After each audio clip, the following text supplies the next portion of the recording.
আকবার, আল্লাহু আকবার। পর্যাপ্ত বয়স হওয়ার পরেও ছিল না মুখে দাড়ি, তাই দাড়ির জন্য আল্লাহর কাছে প্রার্থনা করছিলেন দিনরাত। হঠাৎ একদিন স্বপ্নে দেখেন মসজিদ নির্মাণ করে দিলেই গজাবে মুখ ভর্তি দাড়ি। পুরানা মসজিদ, এই মসজিদের ইতিহাস সারা বাংলাদেশে আছে। ঘুমের ঘোরে দেখা সেই স্বপ্ন সত্যি করতেই 10 একরের বেশি জায়গা জুড়ে বিশাল এক মসজিদ নির্মাণ করেছিলেন সুবেদার মনসুর খাঁ। সেই থেকে লালমনিরহাটের এই মসজিদের নামকরণ হয় নিদারিয়া মসজিদ। এখন মনে করো উনি স্বপ্নে নাকি দেখছো নাকি যে মনে করো মসজিদ করে দিলে দাড়ি নাকি জন্য হবে, ওই জন্যই উনি ওই নিয়াতে মনে করো মসজিদ মনে করো 10 একর 56 শতক লিখে দিছে মসজিদের নামে, মাদ্রাসা মসজিদ। উনি তাও মনে করো ওই অবস্থায় মসজিদ তুলিয়া মারা গেছে।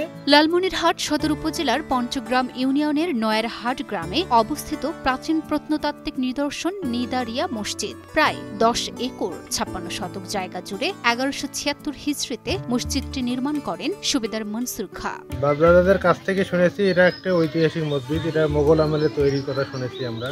কেউ বলতে পারে না এই মসজিদটা যে মনে করো কত সালে হয়েছে। আমার দাদাও মনে করো বলতে পারেনি। আমার দাদা খুঁজছিলাম যে বলে না আমরা বলতে পারবো না যে কত সালে যে হয়েছে। লোকমুখে প্রচলিত আছে সুবেদার মনসুর খাঁর মুখে দাড়ি ছিল না। মুখে দাড়ি না থাকায় সুবেদার মনসুর আল্লাহর নিকট দোয়া করেছিলেন তার মুখে দাড়ি হলে তিনি একটি মসজিদ তৈরি করবেন। পরে সুবেদারের মুখে দাড়ি হলে তিনি প্রতিশ্রুতি অনুযায়ী নির্মাণ করেন বিশাল এই মসজিদ। শুনেছি যে একজন লোক ছিল যার মুখে নাকি দাড়ি ছিল না, উনি নাকি মানত করেছিলেন যে তার মুখে যে দাড়ি হয় যদি তাহলে তিনি একটা মসজিদ করে দেবেন। এটাই লোক মুখে শোনা কথা আর কি। তো হতে পারে ওনার মুখে এরকম ছিল, তো উনি মানত করছিলেন, এর ফলে একটা মসজিদ তৈরি করছেন। এটা তখন থেকে এর নাম হচ্ছে নিদারিয়া মসজিদ।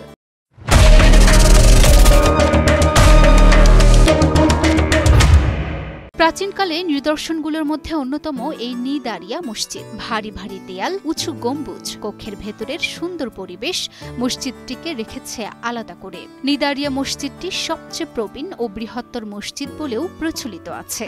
এই মসজিদটি অত্যন্ত প্রবীণ মসজিদ। আমাদের বলা চলে যে রংপুর বিভাগের মধ্যে সর্ববৃহত্তম এবং প্রথম মসজিদ এইটা, ঐতিহ্যবাহী নিদারিয়া জামে মসজিদ।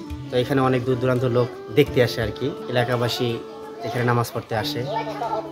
3টি গম্বুজ, 4 কোণায় 4টি পিলার ও সম্মুখে একটি প্রবেশ দ্বার দিয়ে তৈরি মসজিদের উপরিভাগ। মসজিদের সামনে রয়েছে বিরাট ঈদগাহ ময়দান এবং একটি মাদ্রাসা, যেখানে নামাজ পড়তে পারে কয়েকশো মুসল্লি। সামনে একটা বিশাল ঈদগাহ মাঠ আছে। মসজিদের জমির পরিমাণও অনেক। এখানে 7 গ্রামের লোক নামাজ পড়ি। সুবেদার নিদারিয়া মসজিদ মনসুর খাঁ, উনি একজন সুবেদার ছিল। বিশেষ গল্প আর গঠনের কারণেই প্রতিদিন দেশের বিভিন্ন অঞ্চল থেকে অনেক মানুষ দেখতে আসেন মসজিদটি। এছাড়াও স্থানীয়রা এই মসজিদেই নামাজ আদায় করেন গর্বের সাথে। এই মসজিদে বহু দূরে দূরের লোক আছে। ঢাকা থেকে এসে, চট্টগ্রাম থেকে এসে, ছেলের থেকে এসে, খুলনা থেকে এসে, বরিশাল থেকে এসে আসিয়া এখানে দেখি যায়, অনেক ছবি তোলে। কারণ এখানে বিভিন্ন জায়গার লোক দেখতে আসে, এজন্য আমরা এই মসজিদটা এলাকা পেয়ে আমরা খুব খুশি, আনন্দিত।